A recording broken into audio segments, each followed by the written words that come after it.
And so it ended. A tale that began with my own ill-fated attempt to rid the world of the Godwoken.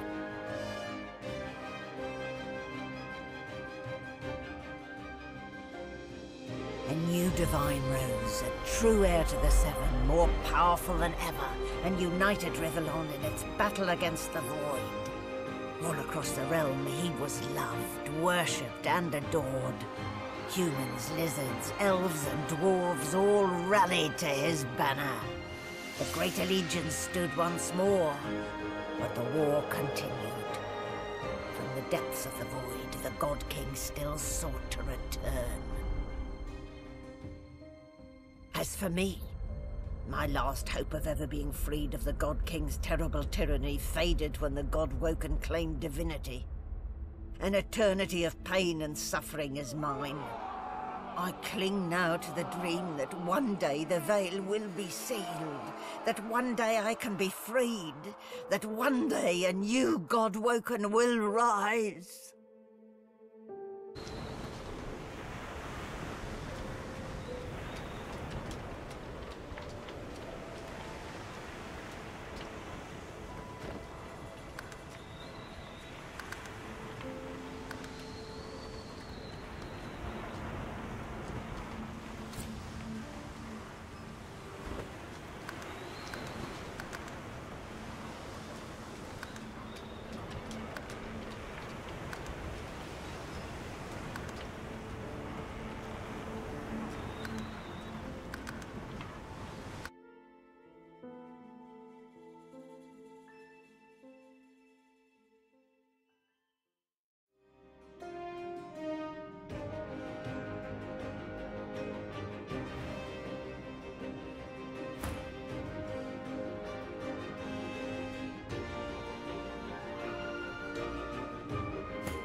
Look what the cat dragged in.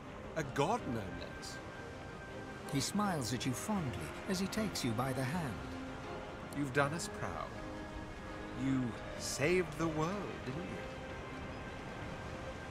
No. We were all of us instrumental. Only one walked away with divinity. I'm glad it was you.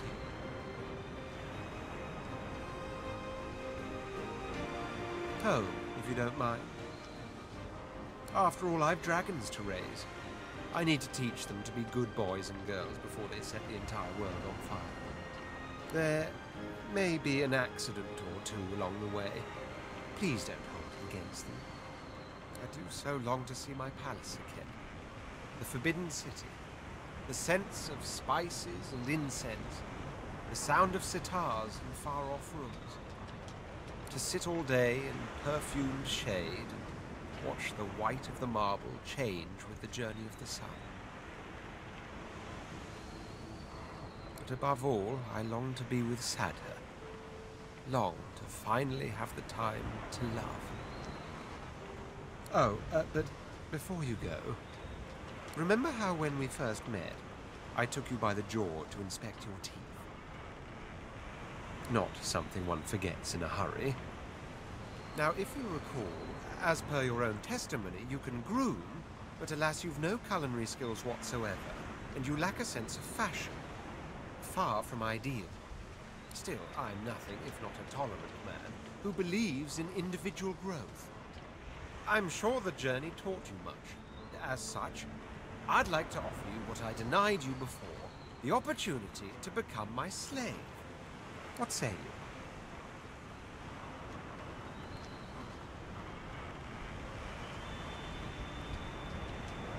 Well, that's settled then. You're very welcome to my house indeed. We'll feast and reminisce.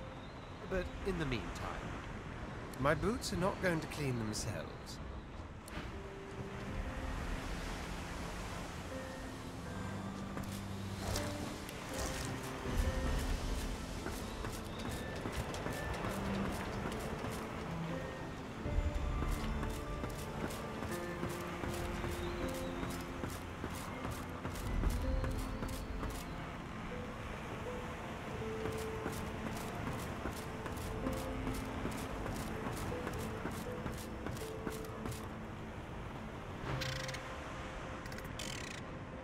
The squirrel smiles, nods, and pats you on the leg.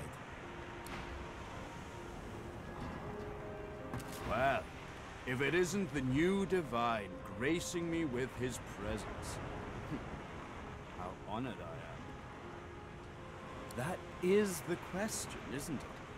How does one top the greatest feat of necromancy ever conceived? I might have the answer to that. Tell me, have you ever heard of Gustavgen? No, of course you wouldn't. It's a written language, unreadable to most, but myself naturally. It comes from a mysterious race from another world, beings that feed on minds.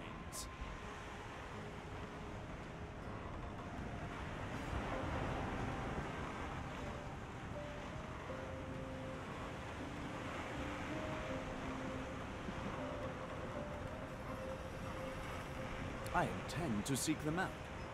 This Gustavgen seems to guard portals to their realm. And once I've uncovered one, well, why settle for being the greatest mind in just one world, and there's another for the taking?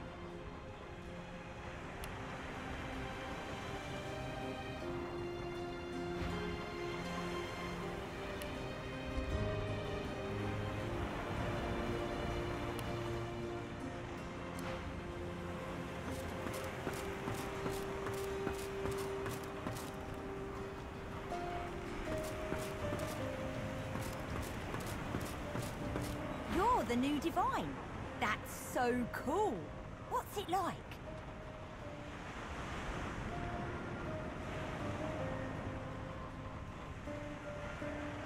Neat! I'll be counting on you. There's also the matter of my payment for all the stuff I've done for you. That'll be... He taps his fingers and mouths silently while he counts, until he arrives at an acceptable figure. 1,300,000 dozen and 50 gold pieces. Now pay up.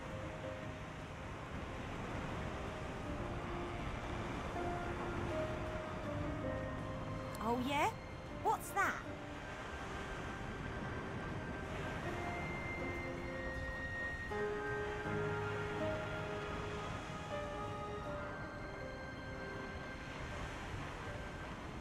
Han ponders your suggestion for all of a second. You got it, but you better believe the bill for that will be a doozy.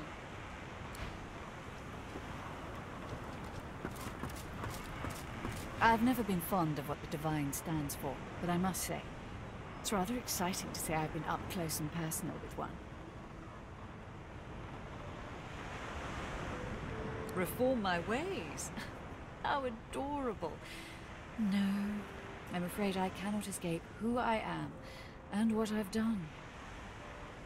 Her eyes flick down to your mouth. She smiles coyly, then slinks forward to kiss you. Her mouth meets yours and devours you with predatory abandon.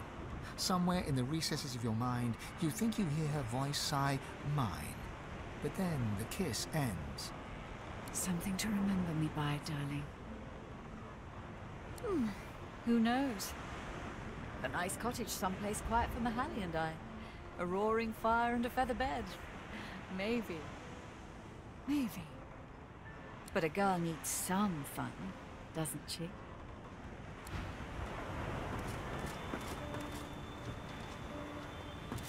Oh my, you! Look who it is!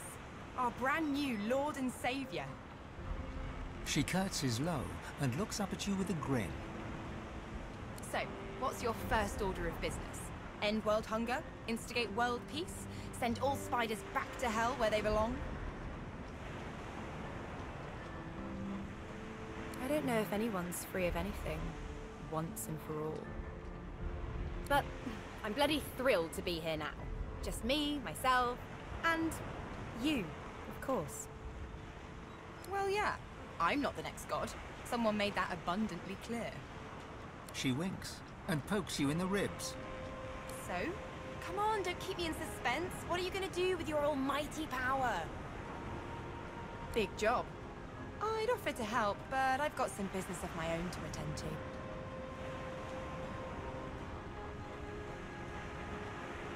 Ding, ding, ding! My loot calluses are all but worn off. I'm a disgrace. So, Chief, I guess this is it, right?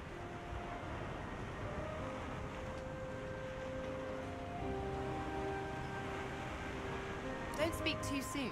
You're a god now, after all. Soon enough, your brain will be full of all the fates of all the people in all the realm.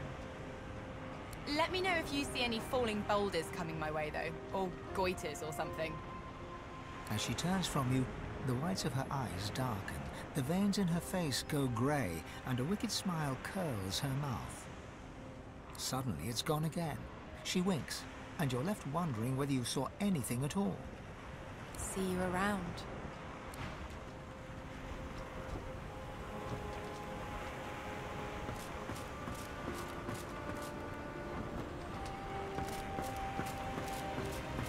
I suppose it's time for me to explore a new form of eternity.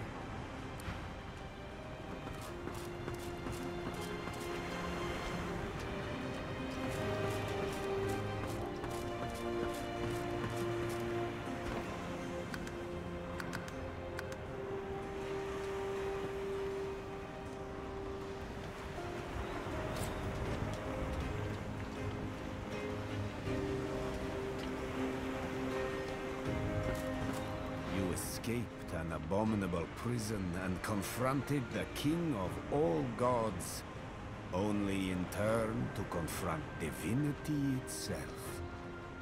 A rather poetic arc, don't you think? Not that your story is finished, of course. Your divinity shines upon all who walk Rivellon. And there will be those that escape to the shadows. You must be ready to face them, whenever they might emerge. Now that I am clear of mind and free of intruders, I'm wondering if it isn't time to share my learnings with the less enlightened. And to that end, I have a few ideas worth considering. Once I've come to a conclusion, I promise you'll be the first to know. As a matter of fact, yes. Source makes for an excellent ally in matters of a demonic nature. Not only can Void seep through the veil, but the beasts of Nemesis might similarly slip out of their own plane. Whether you are clever enough of a divine to keep Damien's disciples confined to Nemesis, I can't say. But I think we'll know soon enough. And I suggest you be ready. Until we meet again.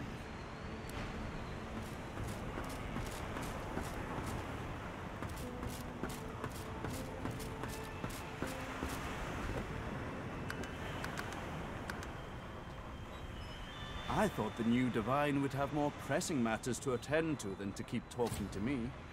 Evidently not. Tarquin's smirk wilts into a glow. I didn't come all this way to show deference. Some friendly advice. All who rise are capable.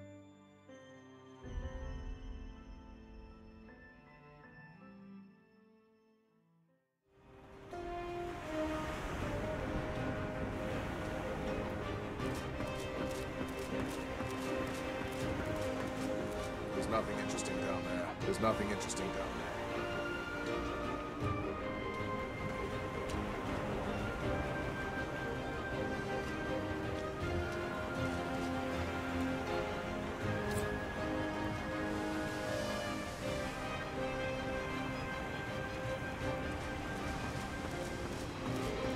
It gives me almost as much pleasure to speak to you as it does to be whole again.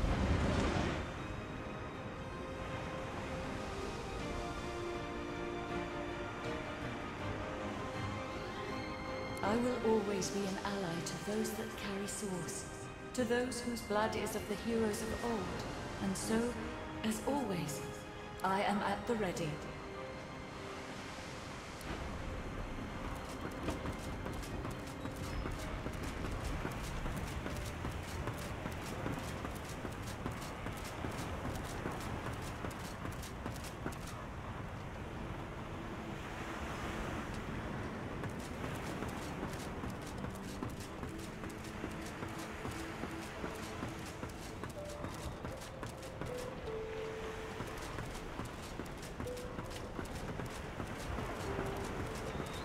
Malady stands tall and proud, sunlight sparkling off her mask.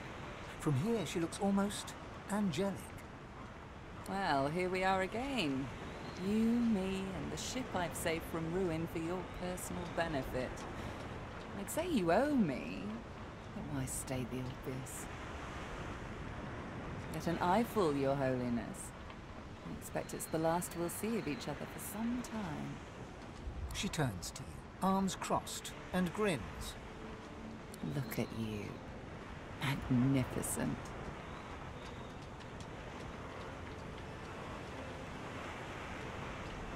Actually, I've never looked better. Except for one small thing. She fingers the mask covering her face. For a moment, it seems as though she's about to remove it. But instead, she places a hand on your shoulder. We've come a long way together. I did my best by you all the way. I sacrificed much. But I'd give even more to see you become exactly what you've become. Soon, I'd like to have a little chat about something you can do for me. But I believe that can wait. Relax. Enjoy. I certainly plan to do the same. Oh, I don't know, around and about. Treat myself to some mead, a Loverall 300. Let's say we've earned it. And when the time comes, I'll come find you. Your Holiness.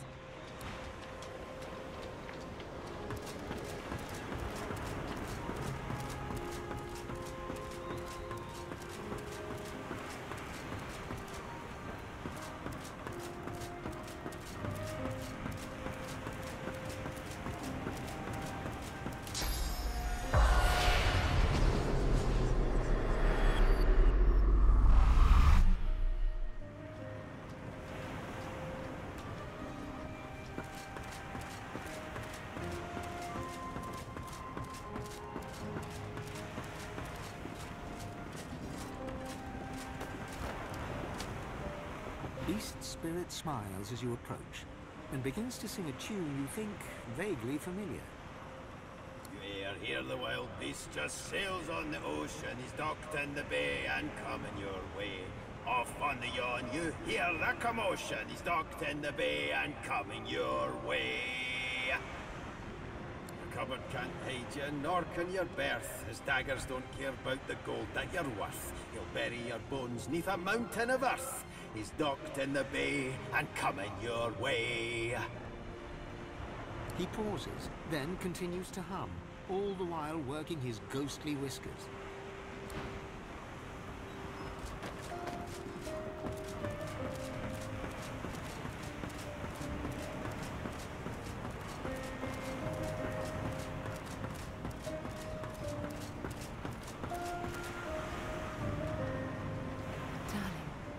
There you are.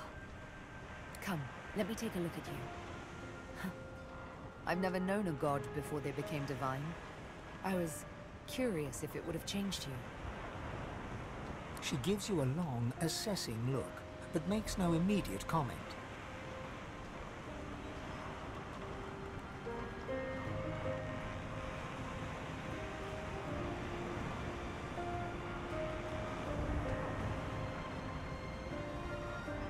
Really?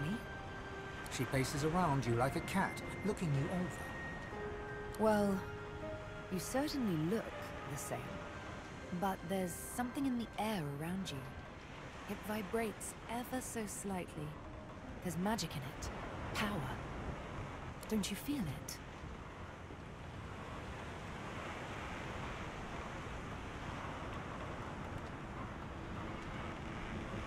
Maybe you should give it a bit of time. I imagine it takes almighty power a little while to settle in. That quite depends on you, I suppose. Is a deity permitted to mingle among us mortals? She laughs, and it's music to your soul. I certainly hope so. We love each other after all. A kiss, and oh, how sweet she tastes. Love conquers even divinity.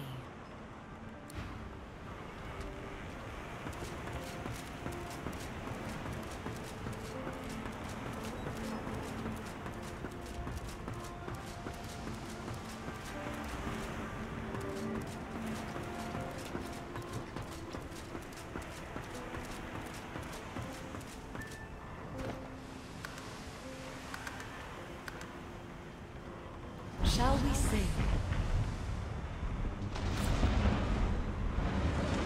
Consider me to be a gift from Malady. My wood was splintered, but my spirit intact. It was a great feat, but given her skill, not a surprising one. I feel better than new. You look out to the endless beyond. The sun's light plays upon the waves, just as it always did. The sails flutter in the wind, just as they always will. And yet, something is different. You are different. And with a start, you realize where you must go next. You speak the command to the Lady Vengeance, and another chapter begins. War raged on. Arx remained the center of power as the races united behind the Divine. But the Voidwoken attacks continued as they did elsewhere. Arx would see many more long years of war.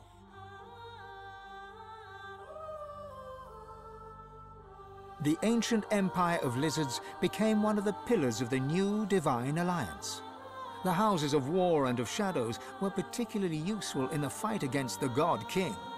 The Empire used the war to expand its territory. Justinia returned to her throne. Under her rule, the Dwarven Kingdom fought for the Divine, and her loyalty was unquestionable. Many fine and courageous dwarves did their people great honor, in battle and in death.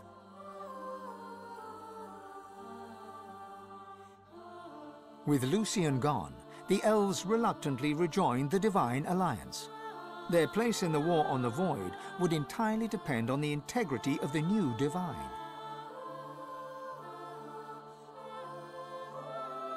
And on the integrity of the elven Godwoken who did not ascend.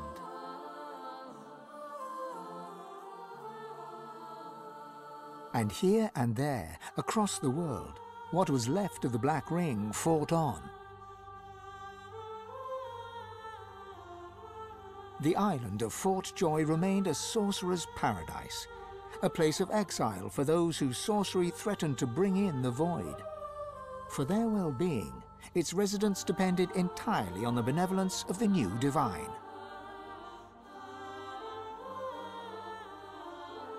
Reaper's Coast struggled on.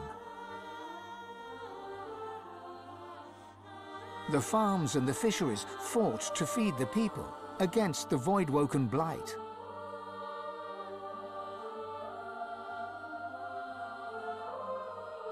The black pits took fire. The oil there burns still.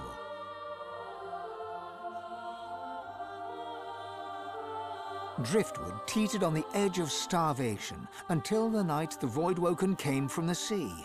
All were killed. This did, however, put an end to the famine. The nameless isle had vanished. Although only open water remained, by instinct ships would steer clear. None of the captains could articulate why. Arx battled on.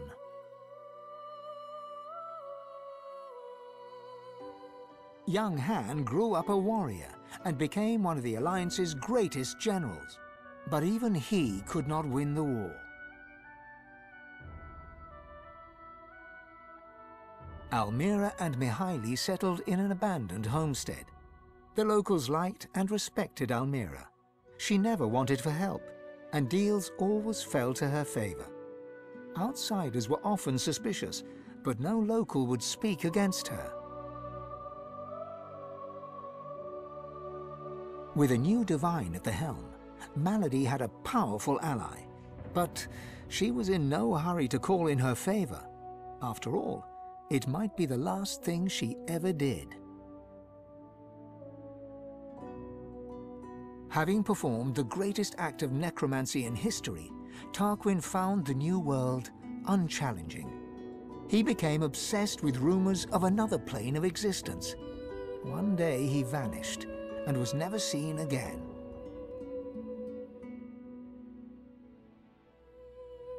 The undead priestess Gratiana remained in her sanctuary, happy to wait for the war to pass. She was troubled only by the silence of her goddess. Jehan the demon hunter never stopped hunting for demons. Sahala sought to strengthen the Elven alliance with the new Divine. Her powers of sight proved useful in the ongoing war against the Void, but she could never be sure that the new Divine trusted her. Tova, her mother, was Sahala's most trusted warrior.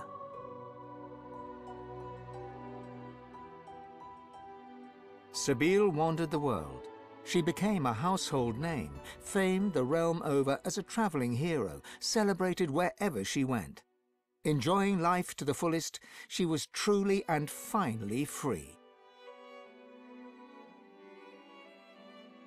On his return to the Empire, the Red Prince was hailed a hero. He married Sada, and they had many more dragons. Soon, the prince became the Emperor.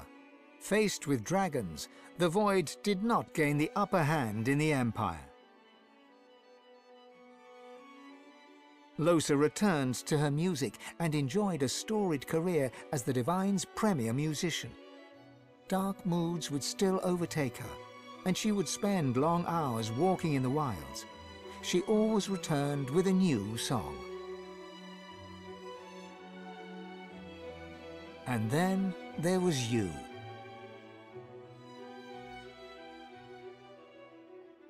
For how much of this do you take credit or blame? And what kind of divine were you as the world battled on? Did you show mercy or strength? Did you sacrifice others as Lucian had done? Did you regret becoming divine? Should you have given your soul and sealed the veil? Only you know the truth.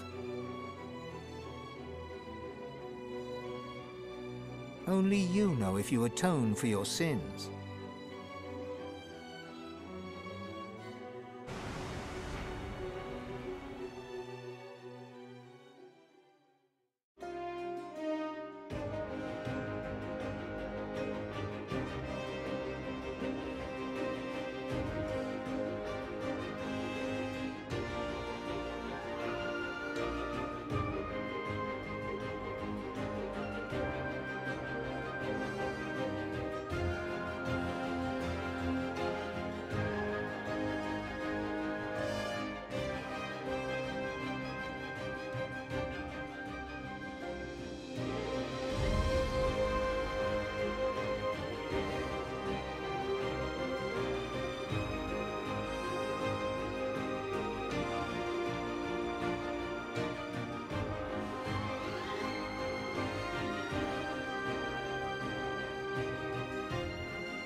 Come to me, the night is dark.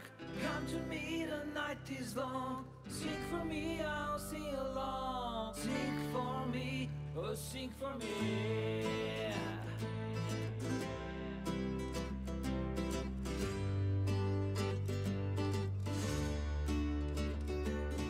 Come to me, the night is dark. Come to me, the night is long. Sing for me, I'll sing along. Sing for me, oh sing for me. Sway with me, we'll make them scream. Dance with me, we'll make